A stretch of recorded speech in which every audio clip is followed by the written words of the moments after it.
Assalamualaikum warahmatullahi wabarakatuh. Alhamdulillah, Allahumma salli ala Sayyidina Muhammad ibn Abdillah wa ala alihi wa sahbihi wa mawalah. Amma ba'du.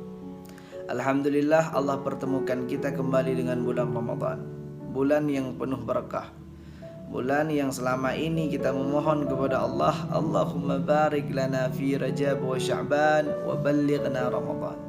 Ya Allah, pertemukan kami dengan bulan Ramadan, permintaan yang dipenuhi dengan kerinduan, permintaan yang dipenuhi dengan rasa ingin yang amat sangat untuk bertemu dengan bulan Ramadan. Dan sekarang Allah hadirkan Ramadan di tengah-tengah kita.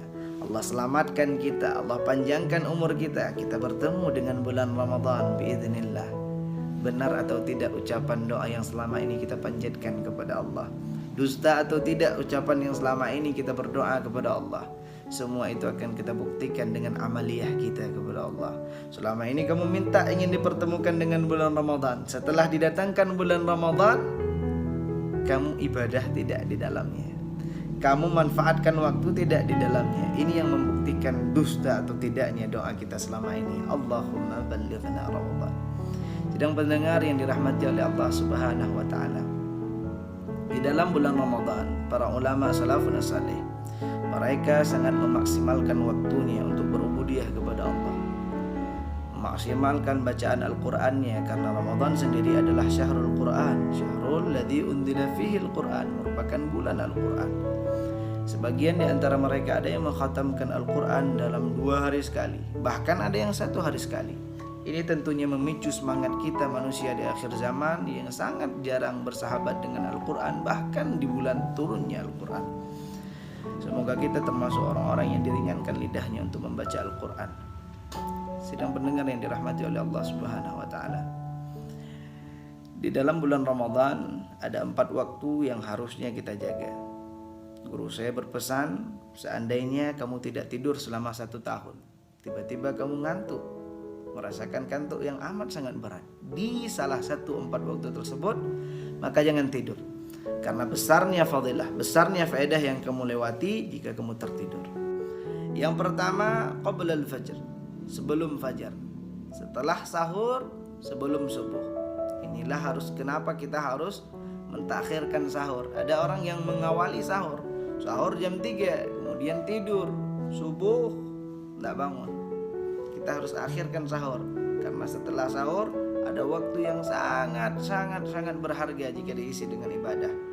Sampai Allah sebutkan di dalam Al-Qur'an, wal mustaghfirina bil ashar. Mereka adalah orang yang beristighfar di waktu sahur, orang-orang yang memiliki pandangan tertentu daripada Allah Subhanahu wa taala. Dan hebatnya mereka tidak ingin orang Islam ini memanfaatkan waktunya sebelum fajar, ditayangkan, disajikan tayangan-tayangan yang sangat sedikit manfaatnya di televisi, dan menarik hati kita. Ini yang wal'iyadu billahi min dzalik. Qabla al-fajr. Kemudian yang kedua, ba'da al-fajr hatta tulu'i syams, sampai terbitnya matahari, sampai kita sholat isyraq. Ini usahakan, jangan usahakan, paksakan diri kita.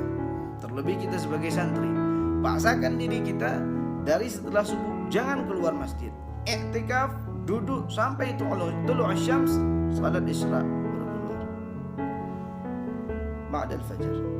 Kemudian qabla al-maghrib, ini wal'iyadu billah sangat sering kita lupakan. Qabla al-maghrib, sebelum maghrib. Usahakan ketika matahari terbit kita dalam keadaan berubudiyah kepada Allah.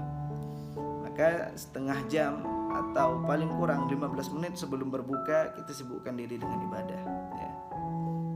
Cara orang ngabuburit itu macam-macam. Ada yang ke pantai nunggu matahari terbenam, ya. Saking lamanya nunggu matahari terbenam, akhirnya lupa sama yang membenamkan matahari. Wal'iyadzubillah min dzalik. Dan ini adalah waktu yang sangat sering digunakan bahkan oleh kita kalangan santri sendiri untuk jalan-jalan sore, ya. Diisi dengan seolah-olah sore itu untuk jalan-jalan.